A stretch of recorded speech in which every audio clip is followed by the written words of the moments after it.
Hello everybody les amis, salut, c'est Sébastien sur Actualia on YouTube et www.actualia.fr. Alors aujourd'hui sur la chaîne de Phobity Media, eh bien on va vous dire un petit peu où on en est de Linux. Alors, comme vous savez, en OS principal je suis sur Windows 11 et en OS secondaire je suis sur Linux. Alors il n'y a pas si longtemps que ça, j'étais sur Endeavour. Et puis Endeavour, j'ai trouvé que j'avais quelques petits soucis et tout ça, etc. Puis je me suis dit, allez, on va se retourner vers quelque chose d'un peu plus simplifié. Et personnellement, mais ce n'est qu'un avis personnel, je tiens à le préciser, eh bien donc en fait, je préfère Ubuntu. Voilà, c'est plus simple à maintenir, c'est plus simple à paramétrer, c'est plus simple à tout un tas de choses. Voilà. Alors, quand j'ai dit ça, au départ, j'étais pas pour partir d'Endeavour, j'ai dit juste que j'enlève mon NVMe, je dévisse mon NVMe où j'ai Endeavour, je mets un NVMe vierge et je vais tester Ubuntu. Et quand j'ai dit ça, il y a une personne qui était sur Endeavour, qui était un grand amoureux d'Endeavour, qui est parti. Il m'a dit, puisque c'est comme ça, je me désabonne. Et c'est ce qui me gêne un petit peu dans Linux. C'est-à-dire que, bon, ok, que vous aimiez Linux et que vous adorez ça et vous êtes un adorateur inconditionnel de Linux, ça je le conçois.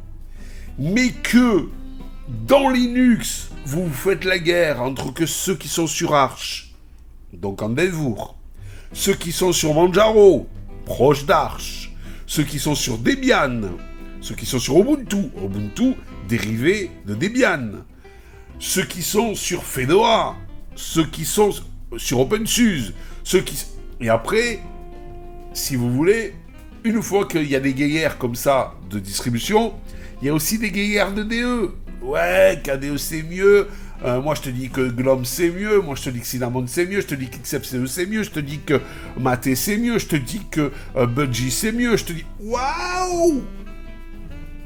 Et je pars d'un principe qu'à un moment donné où tout le monde essaie de retourner tout le monde contre tout le monde et de faire des clans de partout, c'est dommage dans un monde Linux qui est un monde libre de partage et tout, que tout le monde justement partage pas ses expériences un petit peu avec chacun.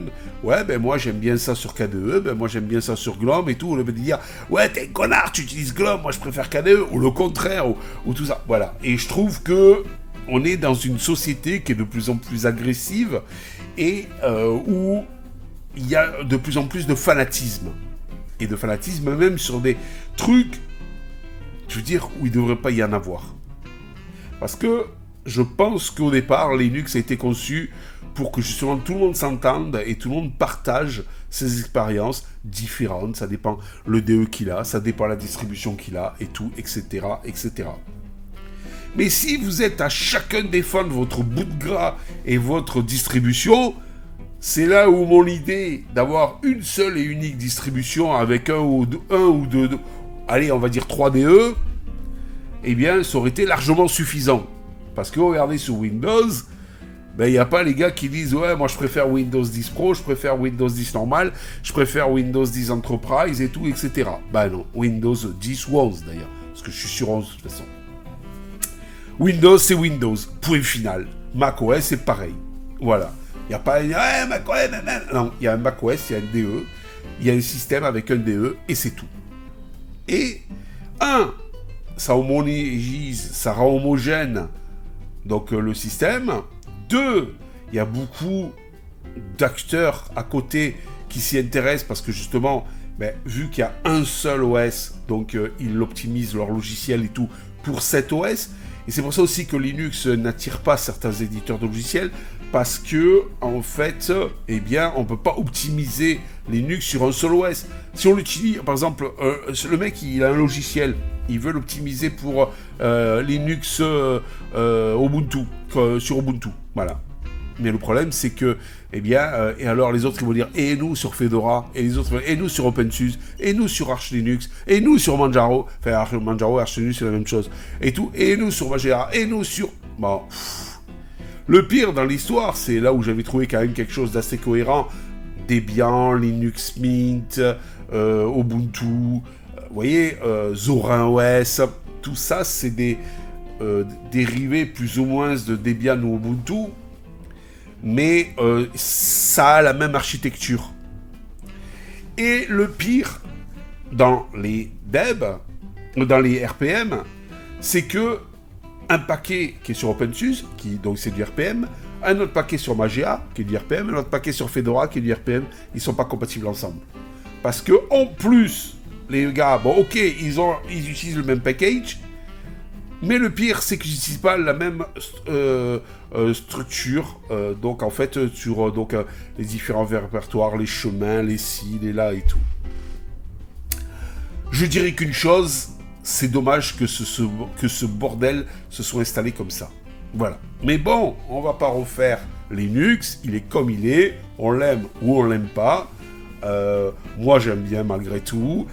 Et donc, je me suis dit, tiens, pour revenir à le bouton, parce que là on a dévié un petit peu.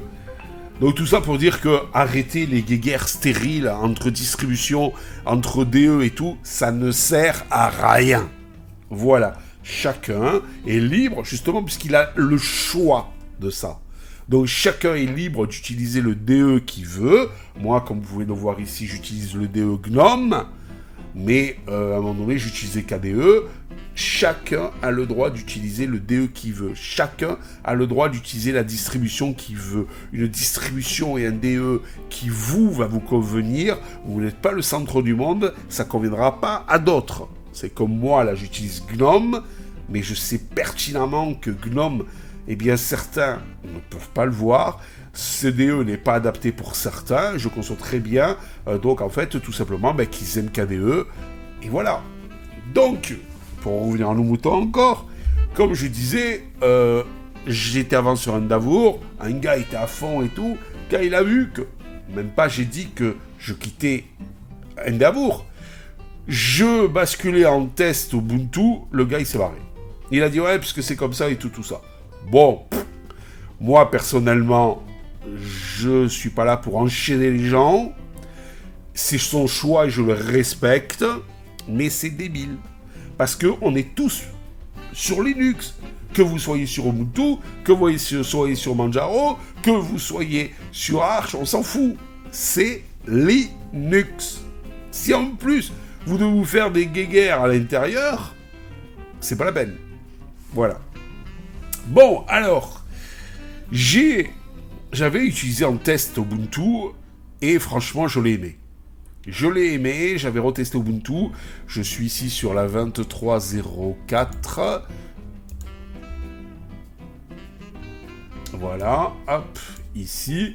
Vous voyez, je suis sur, je ne sais pas où c'est marqué, mais voilà, 23, Ubuntu 23.04, avec GNOME 44.1, et sur X11, au point de vue système de fenêtrage. Et donc, eh bien, je l'ai testé, j'ai dit, tiens, je vais quand même la tester, avec l'avantage d'Ubuntu, c'est qu'il y a toujours un léger train de retard, donc par rapport par exemple à une Manjaro ou voire une Endeavour qui est basée sur Arch Linux. Et Dieu seul sait qu'avec GNOME 44.1 quand il était sorti, la première fois que je l'avais vraiment testé c'était sur Fedora et j'avais eu que des soucis au début, et puis après je l'avais testé sur Endeavour, j'avais moins de soucis mais j'avais quand même des soucis.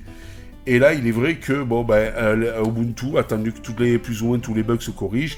Et là, on a franchement un GNOME 44.1 qui fonctionne donc convenablement. Voilà. Et c'est peut-être un petit peu justement le fait que ce soit tous les 6 mois qui changent les trucs. Quand ils voient qu'un DE n'est pas encore trop top, eh ben, ils font le compromis de ne pas l'enclencher. Et ça, je trouve ça très bien. Voilà. Donc, c'est peut-être le bon compromis entre la stabilité et les paquets frais. Sachant aussi que, alors ouais, Seb, c'est vrai que ça, par contre, ça me manque énormément, qu'un peu sur Endeavour ou Manjaro, vous cherchez à peu près tous les paquets. S'ils ne sont pas dans les dépôts officiels, ils sont dans les dépôts AUR. Bon, sur Ubuntu, s'ils ne sont pas, il faut aller essayer de chercher un point .deb ou un PPA et tout. Bon, c'est un peu plus embêtant. Voilà. Il y a une recherche à faire un peu plus compliquée. Et puis voir des fois même, il n'y a pas le logiciel ou alors il faut carrément le compiler. Alors, l'avantage aussi, mais sans mal, c'est-à-dire que au début, quand vous installez donc Ubuntu, vous avez... il est où? Le store. Voilà. Non, il n'est pas là. Ah, il est là. Vous avez donc déjà d'entrée Ubuntu Software. Alors, je vous déconseille de le garder parce qu'il est orienté un petit peu Deb et beaucoup Snap. Alors moi, ce que j'ai fait, c'est que j'ai installé logiciel, GNOME Software, si vous voulez. L'avantage après, j'ai installé, donc les snaps étaient déjà installés, j'ai installé les Flatpak. On peut, même si M. Ubuntu a dit que, M. Canonical, donc la personne qui gère Ubuntu, a dit que les Flatpak jamais seraient installés par défaut sur sa distribution, par défaut. Mais, comme l'a bien dit ici bien mon ami Adrien, eh bien, donc, on peut toujours l'installer après. C'est ça aussi la force de Linux. Donc, j'ai installé, les snaps étaient installés. Alors, déjà, moi, vous savez, la cohérence, j'adore ça. C'est-à-dire que quand j'ai un thème, tous les logiciels rentrent dans le thème. Plus ou moins, mais il faut qu'ils y rentrent. Surtout quand j'ai du dark, j'aimerais bien avoir du dark de partout. Alors, qu'est-ce que j'ai fait? Déjà, cohérence avec mon thème dark pour les devs et avec les snaps, super. Il y a donc Canonical qui a fait son boulot. Par contre, les Flatpak, je les avais blancs. Alors, il y a une vidéo que j'ai faite sur Actualia où c'est tout simple. Hein, vous avez donc, vous prenez tous les thèmes dans User. Attendez, je me rappelle plus. User char thème, voilà. C'est-à-dire que vous ici, autre emplacement. Ubuntu. Voilà, vous allez ici dans User char et donc normalement à la fin RST thème. Voilà, vous les avez tous ici. Donc vous les copiez tous et vous allez les coller. Donc en affichant ici les fichiers cachés. Donc vous créez .thème et vous allez les coller dedans. Vous voyez, c'est ce que j'ai fait. Et après avec une ligne de commande. Regardez dans mes vidéos et c'est tout expliqué. Et bien donc en fait, vous forcez les thèmes qu'il y a dans .thème à utiliser donc le Flatpak et à utiliser le même thème que vous avez vous enclenché. Donc ça c'est quand même super sympa. Autre chose, bien sûr QTJTK, pas de cohérence aussi. Donc là aussi avec Caventum. Caventum c'est ce logiciel là. Voilà, vous voyez, hop, il est là. Et là, ici, donc, dans le thème, j'ai mis KV GNOME Dark. Ce qui fait que, vous voyez, vous avez un thème qui est très proche donc, du thème de GNOME Dark. Et donc, comme ça au moins, j'ai mes applications Qt, comme celle-ci, vous voyez, qui se rapproche pas mal du thème, donc... Dark. Et ça, c'est cool, là. Voilà. Après, donc, comme je vous ai dit, j'ai installé les Flatpak. Et là, maintenant, l'avantage dans ce store-là, et pas celui d'Ubuntu, store, eh bien, quand vous allez rechercher, par exemple, Audacity, voilà, eh bien, vous l'avez en Flatpak, en Deb, en Snap et même en version bêta. C'est-à-dire au lieu d'avoir la 3.1.3, vous avez la 3.2.4. D'ailleurs, laquelle j'ai moi, je suis en Flatpak normalement. Ah, il y a une mise à jour. Alors attendez 30 secondes. Il recharge les plugins.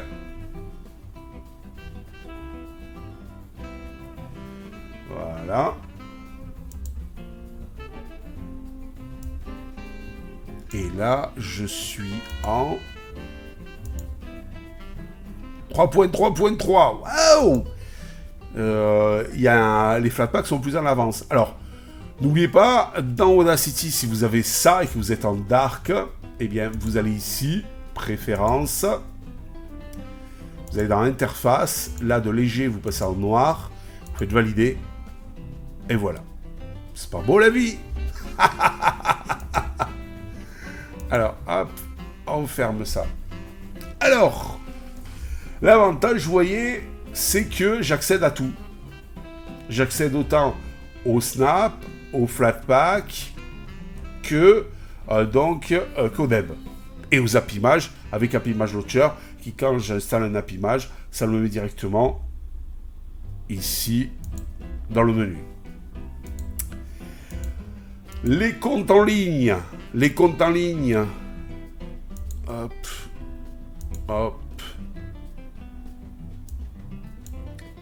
Compte en ligne. Voilà. Vous voyez, ici, donc il n'y a aucun souci. Ça fonctionne. J'ai fait la bidouille d'un des téléspectateurs d'Actuelia, Virgile, parce que apparemment ça lui posait pas de problème si je le cite. Donc c'est Virgile, je crois, ou Vigile, un truc comme ça, ou Virgile, un truc comme ça. Et donc, qui marche super bien. Je vous en avais déjà parlé sur Actuelia. Donc mes comptes en ligne fonctionnent sans aucun problème. Alors, où t'en es, Seb, avec Linux? Ben écoutez, je suis très content de cette 23.04 de chez Monsieur Ubuntu, qui a l'avantage de bien fonctionner. Il y a toutes mes extensions que j'aime bien, qui fonctionnent sans aucun souci. Que demander de plus? Franchement, que demander de plus? Voilà. Alors, il y en a qui vont dire, ben Seb, alors pourquoi tu ne retournes pas sur Linux? Ben, comme je vous avais expliqué déjà dans une vidéo précédente, le problème, c'est que malgré que j'ai un OS là qui fonctionne, qui sera, vous voyez cet OS là, tel que je l'ai là, où tout est cohérent, tout fonctionne bien, mes comptes en ligne, tout ça, et tout, eh bien, si vous voulez, mon Jari, que j'adore ici, là, d'ailleurs, qui fonctionne sur les comptes en ligne, mais vous voyez, cet OS là, si j'étais pas un féru et un fou de multimédia avec des effets spéciaux et tout, je m'en contenterai. Il peut faire tout ce que vous avez besoin. Autant de l'audio, avec des logiciels assez sympas, même chiadés comme Adour et tout ce qui s'ensuit. Il peut faire de la vidéo avec PTV. Attention, seulement en Flatpak. Ne l'utilisez pas. Même sur Manjaro et Endeavour, Arch Linux et tout, utilisez que le Flatpak. Voilà. Parce que c'est le seul qui marche correctement bien. Enfin, dans mon cas, mais testé sur plusieurs PC. Vous avez sinon au pire Shotcut. Et au pire, si vous voulez vraiment faire du truc professionnel, vous avez DaVinci Resolve. Voilà. Si vous voulez écouter la radio, il y a de quoi. Vous avez, moi je vous conseille Shotwave. Enregistrer les vidéos sur YouTube, vous avez Vidéo Downloader. Faire de l'écoute radio avec une clé SDR, vous avez GQRX. Enregistrer votre écran, VocoStream, ou au mieux, vous avez OBS. Faire de la retouche photo light, vous avez GIMP. Un peu plus chiadé, proche de Photoshop, vous avez Pinta pour faire la retouche photo. Et un peu plus chiadé, vous avez GIMP, un peu plus proche de Photoshop. LibreOffice, vous savez ce que j'en pense. Moi, je préfère OnlyOffice pour ce qui est une suite bureautique, beaucoup plus compatible avec Microsoft Office. Mais ça, c'est au choix de tout le monde. Alors, c'est vrai que, par contre, lui, le thème, c'est pas tout à fait ça. D'ailleurs, alors super, là aussi, il y a une mise à jour. Ah. Voilà. Alors, quand vous avez le truc blanc, ne vous inquiétez pas comme ça sur OnlyOffice. Vous allez ici dans Paramètres, et là, vous mettez sombre, appliquer, et voilà. Alors, vous n'avez pas tout à fait le thème, voilà. Par rapport, c'est pas tout à fait le même thème par rapport, allez, on va prendre la calculatrice, par exemple. voilà, mais ça se rapproche quand même pas mal. Il n'y a que là, en haut, les fenêtres, que là, bon, ils nous ont fait à la type Windows. Voilà, c'est tout. Mais ça, c'est fixe, on ne peut pas le changer. Mais moi, j'adore OnlyOffice. Maintenant, LibreOffice, pour moi, c'est old school. Il y est, parce qu'il était d'origine, quand j'ai installé la distribution, je n'ai même pas pris le fait de l'enlever, mais bon, je préfère, donc, en fait, OnlyOffice. Jerry, j'adore, ça d'ailleurs, hop, voilà, ça ne sert plus à rien. Jerry, moi, c'est mon logiciel incontestable pour, donc, gérer mes mails, et à côté, d'ailleurs, c'est un truc qui est bien intégré dans GNOME. Et à côté, j'ai Google Chrome qui, lui, fonctionne maintenant à merveille. À l'époque, j'avais eu des soucis avec Google Chrome et GNOME. Maintenant, ça fonctionne à merveille. Il n'y a pas, donc, de ce côté-là. Après, pour les réseaux sociaux Discord, je m'en sers juste pour parler avec certains copains en MP. Mais sinon, je ne vais plus du tout sur des trucs Discord. Voilà. Avec le déboire après que j'avais eu avec un certain Discord. Mais je ne vais pas en reparler là, ça ne sert à rien. Donc ça ne m'intéresse plus, Discord. Et Telegram, parce que j'ai mon canal Telegram, voilà, sans aucun problème, et quelques-uns, donc, à côté, que je, régulièrement. Application web. Alors, je me tâte à remettre, comment il s'appelle déjà ? Web catalogue, parce qu'application web fait bien le job, pour avoir des applications carrément, comme si c'était des applications normales, mais c'est des applications web, voilà. Donc gestionnaire de fichiers, bon ça tout le monde connaît, c'est pas la peine que je l'ouvre. D'ailleurs, hop, ici, je vais, voilà, défaire les fichiers cachés. Alors si vous remarquez, ça j'adore aussi, avec le thème Yaru de Ubuntu, c'est que, vous voyez, vous avez tout en dominante bleu. Par exemple, si j'ouvre ici, voilà, vous voyez, bleu et tout ça. Et même les icônes, là, c'est trop beau. Franchement, ici aussi... Voilà, et franchement, c'est trop génial. Voilà, j'adore, je trouve ça fun avec les petits effets et tout. Franchement, si vous faites de la bureautique, si vous faites de l'écoute radio, si vous faites de l'audio, si vous avez même des trucs comme par exemple Spotify pour écouter la musique sur des sites de streaming, vous voyez, franchement, vous pouvez faire déjà un max de choses sur Linux. Alors c'est vrai qu'il y en a qui comprennent pas, mais pourquoi Seb alors, putain, tu y es pas sur Linux et tout ça, à temps plein et tout ça. C'est vrai qu'on peut faire énormément de choses sur Linux. Vraiment beaucoup de choses. Mais certains logiciels, moi, comme par exemple Snap Camera, ben, ne fonctionnent pas avec Linux. Ni avec Proton, ni avec Wine, ni même si je fais une VM... et que je récupère le logiciel. Voilà, parce que il attaque vraiment la carte nativement graphique, et donc il faudrait faire un passe-trou et tout, mais ça c'est, bon, j'ai pas envie, voilà. Mais malgré tout, et encore, je sais pas, c'est énorme, parce que même sur Wine, malgré tout, il fonctionne pas. Donc, vous voyez, il y a des logiciels que moi j'utilise, attention, que moi j'utilise, qui fonctionnent pas sur Linux, et qui fonctionne sur Windows et que je me sers tous les jours. Mais si j'avais pas ces logiciels-là, je pense que je serais pas sous Windows.